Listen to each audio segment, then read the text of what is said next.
자, 안녕하세요. 안녕하세요. 네, 전지명입니다. 상황 판단 기본 강의 바로 시작하도록 하겠습니다. 자, 처음 뵙는 분들도 계시고 지난번에 기초 강의 때 본 얼굴들도 있고 제가 사람 얼굴 잘 못 알아봐서 여러 번 본 사람들 아니면 잘 기억 못 하는데 그래도 봤던 사람들 또 보이는 것 같아요.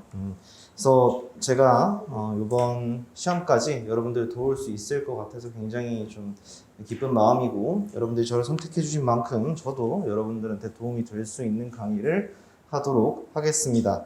자, 그러면 바로 OT부터 하고, 제가 할 게 되게 많더라고요, 이번 강의. 그래서 좀 빠르게 진행할 거니까 최대한 잘 따라와 주시면 좋을 것 같아요.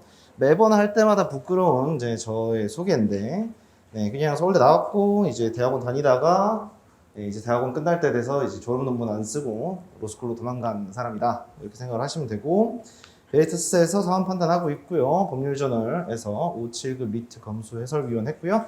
해커스 로스쿨에서 추리논증 강의하고 있습니다. 추리논증 쪽에서는 홍보가 굉장히 많이 되고 있어서 유튜브에 자주 나온다고 하더라고요. 저는 도저히 부끄러워서 못 보겠는데 자꾸 애들이 이상한 거 보내가지고 하여튼 간에 로스쿨 쪽에서 좀 요즘에는 좀 나름대로 잘 나가고 있는 그런 상태고, 서울대, 한양대, 성균관대 등에서 강의를 하고 있어요. 이미 공지가 됐는지 모르겠지만 이번 말에도 8월 말에도 서울대에서 또 강의를 합니다. 꾸준하게 초빙 강사로 가서 이제 피셋 관련해서 강의하고 있고요. 점수는 아시잖아요. 인터넷에 검색해 보시면 피셋 점수 인증하고 강의하는 사람 몇 명 없죠. 그 중에 한 명이 저고, 언어랑 상황 판단 점수를 다 공개를 해놓고, 거의 다 공개를 해놓고 있습니다. 그리고 리트도 제 성적표 다 오픈해둔 상태고, 사실 점수 보고 강의 듣는 거 아니잖아요. 처음에 어그로 끌 때야 점수 까는 거지만 그 다음에는 강의 실력이 좋아야 되는 거고, 저는 항상 강의 실력이 부족하다고 스스로 생각하기 때문에 계속 컨텐츠를 새로 만들고 여러분들을 어떻게 하면 괴롭힐까를 고민하고 있어요. 그래서 이번 기본 강의 같은 경우에도 첫날부터 찌라시가 왜 이렇게 많냐 라고 하실 것 같은데, 계속 나갈 거예요. 매일 찌라시가 나갈 겁니다. 근데 강의 자료용 찌라시만 있는 게 아니라 여러 가지 특전식의 찌라시들이 들어가는 거기 때문에 잘 챙겨 가시면 좋을 것 같습니다. 어쨌든 계속 해볼게요. 점수는 이 정도 나오고, 요번에 원래는 이제 기초 강의 때 여기다가 성과를 어떻게 올렸었다 이런 걸 적어 놨었는데, 그거 말하는데 시간 쓰느니 차라리 그냥 하나로 더 알려주는 게 좋지 않을까? 강의 소개를 좀 더 하는 게 좋지 않을까 싶어가지고 넘어가려고 했는데, 그래도 좀 자랑은 해야 되잖아요. 그래서 약간만 하면 당연히 언어랑 상황 판단에서 고득점자 당연히 많이 나왔었고요. 행겔에 누가 학생이 글을 썼었는데 자기 언어 95점에 상황 80 몇 점이다 썼던 학생이 있는데, 검색해보면 나올 거예요. 올해 언어 95점 맞은 친구인데 그 친구가 상황도 80점대 나왔거든요. 저한테 배운 거 고맙다라고 글을 써놨으니까 찾아보시면 좋을 것 같고요. 추리논증이라는 시험에서도 이번에 굉장히 점수를 잘 뽑아내가지고 작년에 한 60%, 그러니까 4,000등 정도 했던 애가 이번에 12등을 했어요. 내가 기준으로 했을 때. 그 정도까지 점수를 끌어올려줬다. 학원 강의만으로 그렇게 끌어올릴 수 있다라는 걸 이번에 좀 검증을 해서 여러분들한테도 그렇게 해드리려고 합니다. 작년에는 제가 너무 급하게 강의를 해서 어떻게든 이제 문제 풀이하는 것만 보여주고 끝냈었는데, 이번에 여러분들 어떻게 하면은 실력을 늘릴 수 있을까를 단계적으로 구분해서 가지고 왔으니까 그 부분에 대해서 조금 설명드릴게요. 연간 커리큘럼은 지난번에 말씀드렸으니까 그냥 이런 게 있다 잠깐 보시고 넘어갈게요. 그래서 지금 할 거는 기본 연습이라는 강의예요. 제가 기초부터 파이널까지 이 기초, 기본, 심화, 집중 뒤에 하나씩 다 붙였거든요. 추가적인 부제를 붙였는데, 기초에서는 형성이었고요. 기본에서는 연습이에요. 형성은 뭘 형성한다는 걸까? 여러분들이 토대가 없기 때문에 가장 토대가 되는 시험 문제가 뭔지 알아야 되기 때문에 그 토대를 형성하는 그런 게 기초였다라고 한다면, 기본은 기본기잖아요. 기본기라고 하는 건 연습을 해야 되잖아. 이런 게 기본기다라고 알려주고 끝나는 게 아니라 어떻게 하면 연습할 수 있다를 보여주기 위해서 그걸 강의로 준비를 했어요. 혀가 꼬이네요. 어쨌든 이 레이아웃으로 제가 기초 강의에서 어느 정도 설명을 드렸고 그 기반의 접근법에서 어떤 방식으로 문제를 연습하면 되는가, 특히 이제 법조문이 올해처럼 더럽고 어렵게 나왔을 때 어떤 방식으로 하면 잘 풀 수 있을까를 정말 세분화시켜서 준비를 해봤고, 그 다음에 각 유형별로 여러분들이 연습할 수 있도록 단계별 예제 또한 준비를 했습니다. 그리고 뭐 제가 항상 강조하는 피셋 자기학습법도 여러분들한테 알려드릴 거예요. 이런 식으로 기본 강의에서 진행을 할 거고요. 그래서 기본 강의의 내용은 좀 넘어가면 나오겠죠. 정규 강의는 총 12강이고요. 강의 계획서에 있는 그대로입니다. 1강부터 12강까지 있는데 OT가 오늘이고요. 기출 경향 분석 제가 오늘 추가로 나눠준 자료 보시면은 1회차 기본 강의 자료라고 나와 있는 거 있어요. 요거랑 요 단권화 자료집 요 두 가지를 가지고 기출 경향 분석을 오늘 할 거고요. 기출 경향 분석을 하면서 시험 문제 어떤 것들이 어떤 디자인으로 나온다를 좀 많이 알려드릴 거고, 내일부터 목요일까지 법률형 문제들 학습할 겁니다. 법률형 학습하는 것들에 대해서 제가 아직 과제본이 나오지 않은 상태라서 제가 샘플 파트를 보내드렸는데 지금 보시면 다 이런 식으로 해서 문제랑 이제 세팅을 다 해놨고, 여러분 나눠드린 중철 자료 보시면 다 있어요. 여기서 보시면 네, 이런 형태로 해서 다 어떤 방식으로 연습할 수 있는지, 연습 문제가 어떤 것들이 나올 것인지를 샘플로 보여드렸으니까요. 저는 그렇게 생각하거든요. 강의는 바꿀 거면 빠르게 바꾸는 게 최선이에요. 여러분들한테 맞다고 생각하면은 쭉 따라오시면 제가 보장하고요. 근데 처음 딱 봤을 때 이런 스타일 나한테 안 맞는 것 같아 하면 빠르게 바꾸는 게 좋아요. 제가 작년에 요 연습 문제를 이제 조금 진행을 해봤었는데 맞는다고 생각하는 친구도 있고 안 맞다고 생각하는 친구도 있더라고요. 특히 잘하는 애들 같은 경우에 불필요한 애들이 있어. 그래서 기본 강의 말고 심화 강의 때 들어오시면 되니까, 기본 강의에서는 이런 스타일 아주 그냥 기초적인 펀더멘탈을 쌓는 것들, 기초에서 형성해 놓은 것들을 여러분들 걸로 만드는 연습을 하는 거니까 그게 불필요하다 생각하시면 이제 뭐 선택지가 근데 두 개밖에 없잖아. 그래서 어쨌든 다녀오시면 됩니다. 아무튼 이런 느낌으로 제가 다 구분을 해놨고 어떤 방식으로 분석을 하게 될 건지도 어느 정도 보여드리고 있으니까 이걸로 내일 수업할 거다. 그리고 수요일 되면은 이거랑 관련된 책이 제대로 나갈 거다. 이렇게 생각하시면 될 것 같아요. 그래서 법률형 학습을 3강을 할 거고요. 그 다음에 5강째에는 하프 모의고사를 칠 겁니다. 작년에 제가 냈었던 문제들 중에서 작년 문제가 처음에는 어렵고 더럽다고 욕 많이 먹었는데 기출 유사성 제일 높다라고 검색해보면 나오십니다. 네, 그렇기 때문에 법률형 하프 모의고사 작년 것들을 조금 더 난이도 깎아서 여러분들한테 제공해 드릴 거고요. 그 다음에 6에서 8강은 조건형 학습기로 돼 있는데 비슷한 느낌으로 조건형 문제들 중에서 여러분들이 반드시 맞춰야 될 문제들, 40문제 중에서 조건으로 제시되는 문제들이 한 20문제 정도 된다고 치면 그 중에 15개 정도는 여러분들이 언제나 맞출 수 있는 문제들이 나와요. 그런 것들을 여러분들한테 연습을 시킬 겁니다. 그리고 9강에서 하프 모의고사 칠 거고요. 10강, 11강에서 논리 퀴즈, 수리 퀴즈 나갈 거예요. 그리고 지문형 학습돼 있는데 지문형은 여러분들이 많이 할 게 없어요. 제가 생각했을 때는 기본에서 할 거는 법률 지문, 법 지문 말고는 특별히 할 필요가 없다. 그 이외의 것들에 대해서 여러분들이 굳이 시간 투자하면서 공부한다고 해도 그다지 뭐 2달 뒤에 하나, 3달 뒤에 하나 비슷한 성과가 나올 거기 때문에 지문형에 대해서는 여러분들이 연습을 많이 하시는 걸 추천하진 않아요. 일단 비중 자체가 많이 줄어들기도 했고, 여튼 그렇다. 그래서 퀴즈형 지문형 하고 12강에서 퀴즈형 하프 모의고사 칠 거다. 이렇게 생각하시면 되겠습니다. 그래서 하프 모의고사 3가지 정규 강의 중에 시행하고요. 그 다음에 논리 퀴즈 특강이라는 걸 제가 따로 할 거예요. 논리 퀴즈 특강은 뭐냐?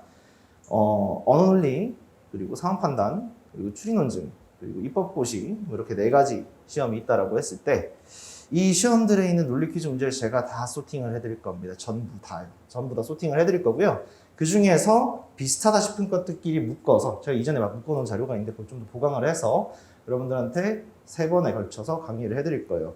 아마 여러분들 이 오후에도 강의 듣고 저녁에도 강의 듣고 머리 터지잖아. 그렇기 때문에 중강의로 찍어 드릴 거고요. 강의를 찍어서 그걸 찍을 때 들어오셔도 되고요. 나중에 들으셔도 돼요. 제가 이제 지난번 퀴즈 특강 같은 경우에는 좀 부족한 부분이 있어서 별도의 이전에 찍어놨던 걸 아마 제공을 해 드릴 것 같고요. 논리 퀴즈는 지난번에는 상황 판단 쪽거밖에 안 했기 때문에 언어논리랑 상황 판단, 추리 논증 다 섞어서 진행을 해 드릴 거다. 이것만 들어도 논리 퀴즈는 작사를 낼 수 있다. 저는 그렇게 생각해요. 왜 그렇게 생각하냐?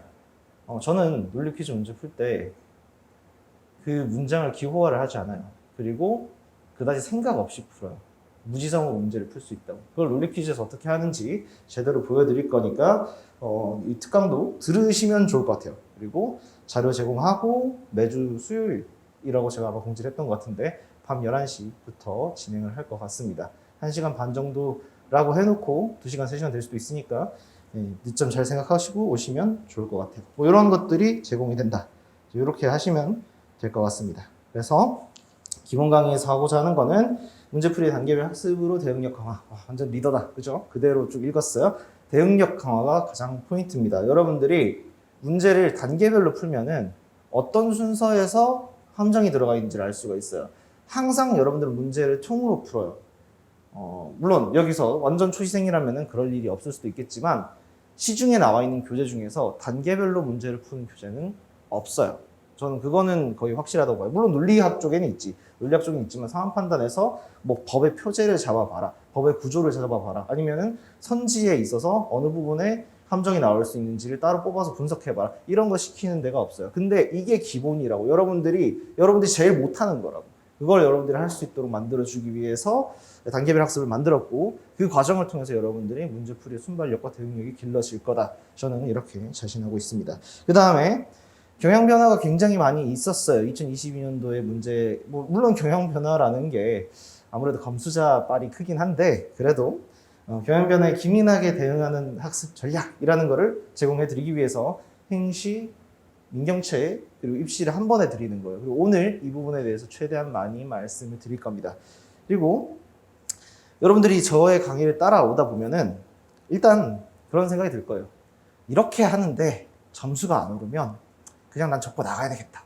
저는 여러분들이 이런 생각이 들 정도로 열심히 할 거라고 생각해요. 열심히 하게 될 거라고. 그렇게 확신하고 그렇게 확신할 수밖에 없는 이유가 제가 이따가 강의 끝나고 말씀드릴 특전에 있습니다. 여러분들이 하루에 잠을 자는 시간을 한 3시간 더 줄여야 될지도 모르는 뭐 그런 컨텐츠이긴 하지만 여러분들이 하기만 한다면 점수를 올릴 수 있어요. 제가 이전에 관리반으로 강의를 제일 먼저 시작했고 그 관리반에서 40점대 애들이 70점대까지 평균이 올라가도록 만들었었던 방법을 적극적으로 여러분들한테 쓰려고 하기 때문에 그리고 쓸 시간이 제가 로스쿨 휴학을 함으로써 생겼기 때문에 네, 어쨌든 여러분들한테 그걸 제공을 해드릴 거다. 그렇게 생각하시면 될 것 같습니다. 자, 그러면 강의 소개도 얼추 다 끝났다. 그래서 오늘 기본적으로 나눠드린 건 단권화 노트 이거 있고요. 그거 말고 찌라시들 몇 개 있고 제가 아까 보여드렸던 이 샘플, 기본 형성의 샘플 자료를 이제 가본 형태로 해서 여러분들한테 드릴 거다. 제가 이쪽 저희 학원이랑 출판 작업을 해보면서 느낀 게 있는데 지금 제가 나눠드린 출판 요 자료를 보시면 이거 전부 다 제가 생으로 디자인 다 한 거거든요. 안에 있는 거. 이거를 부탁을 하기가 굉장히 애매해요. 사실 학원 교재들 다 보시면 아시겠지만 그냥 밋밋하잖아. 밋밋하게 가제본 들어가서 1두 인쇄 돼 있잖아요. 물론 성호 형님 교재는 껍 표지라도 좀 예쁘게 돼 있던데 근데 저는 그 부분에 있어서 조금 타협이 안 되는 부분이 있어서 지인 출판사 통해서 아예 싹 편집을 새로 바뀌고 있어요. 물론 여러분들한테 가제본을 먼저 드리긴 하겠지만은 책이 나온다면은 선물을 해드릴 수 있도록 그렇게 하겠습니다. 어쨌든 뭐 이런 부분들 두 가지로 진행을 할 거다. 이외에도 계속 찌라시 나갈 거니까 그거 잘 챙겨서 하시면 좋을 것 같습니다. 자, 이렇게 하면 아주 간단하게 OT가 끝났어요. 정확하게 15분 걸렸고요. 이제 본격적으로 수업을 시작해 보도록 합시다.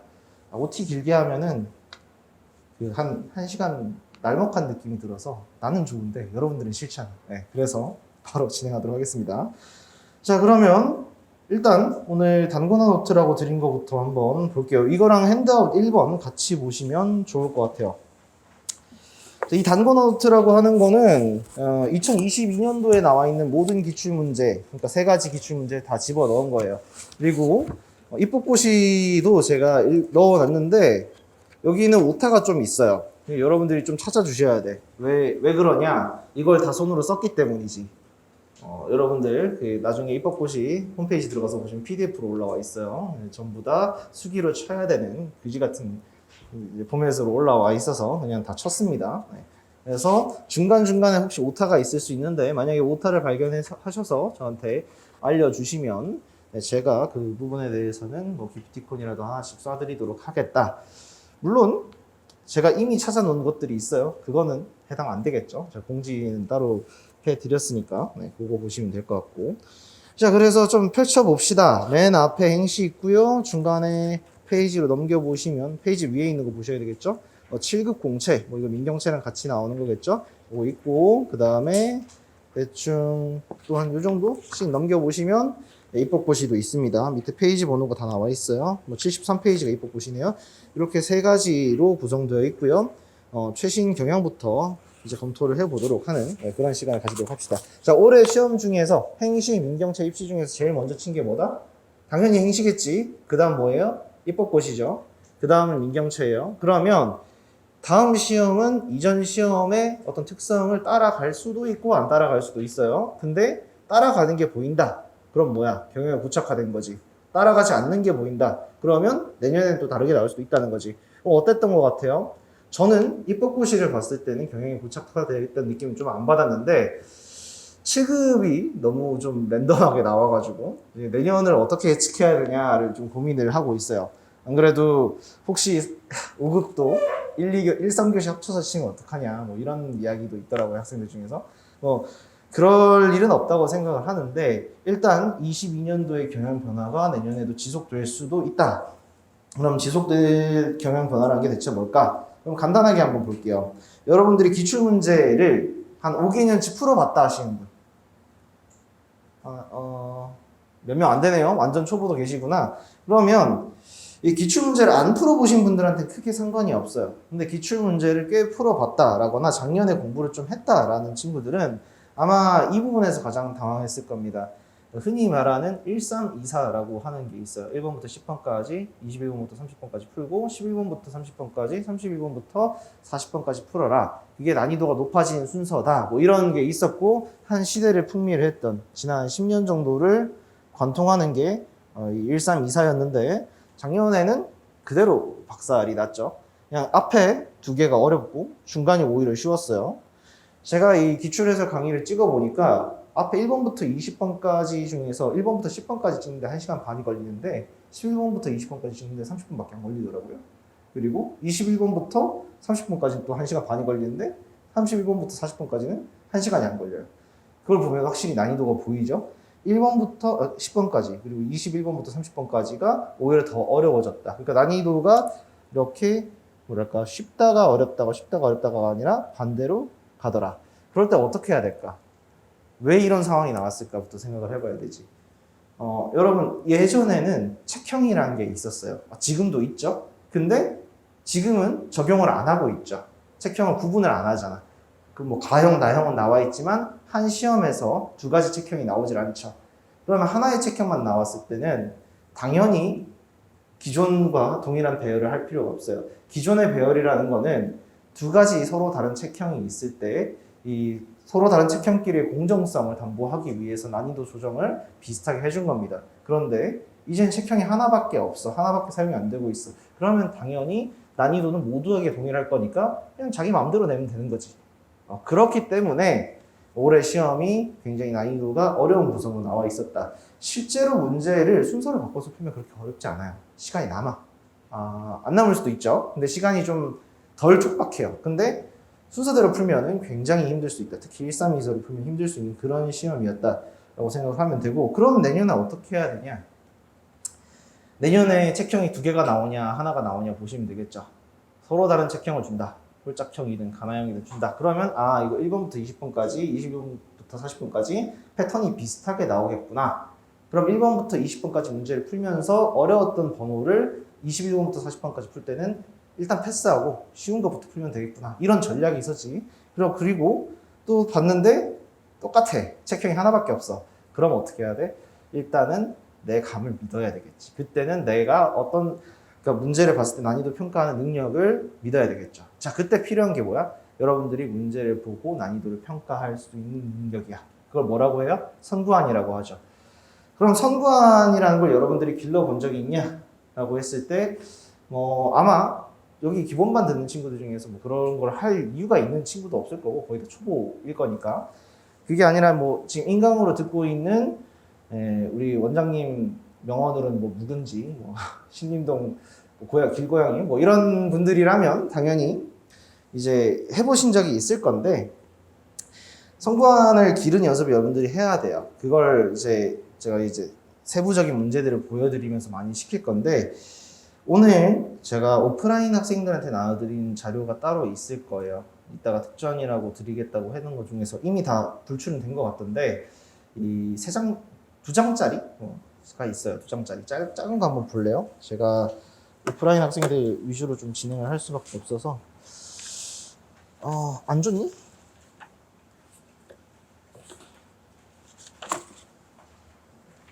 동경 씨? 안 줬나요? 아직? 응? 아니, 다 줬지? 아닌가? 잠깐만요. 죄송합니다. 자료가 하나가 더 있어야 되는데 안 보이네요. 아마 제가 학생들한테 좀 주도록 하긴 했는데 혹시 안 받았나요? 다 받으셨죠? 작은 거. 오프라인 자료입니다. 적혀 있는 거 없었나요? 잠깐만. 오케이. 죄송해요. 네. 지금 학생 수에 맞춰서 뽑는다고 지금 1교시 끝나고 주신다고 하시는데 제가 지금 단권화 노트를 만든 거랑 비슷한 디자인으로 해서 여러분들한테 나름의 소정의 자료들을 드릴 거예요. 근데 그 자료를 보시고 여러분들이 그 포맷으로 만드셔야 돼요. 스스로. 그러면은 선구안이 길러져요. 만드는 과정에서 선구안이 길러진다. 이렇게 생각하시면 될 겁니다. 자, 온라인에 계신 분들은 제가 카페에 선구안 기르기 방법론이라고 올려놓은 게 있으니까 그거 한번 확인해 보시면 좋을 것 같습니다. 자, 그러면 2022년도 기출문제 경향부터 한번 검토를 해보도록 합시다. 경향 검토하고 오늘 나와드린 문제 볼 거예요.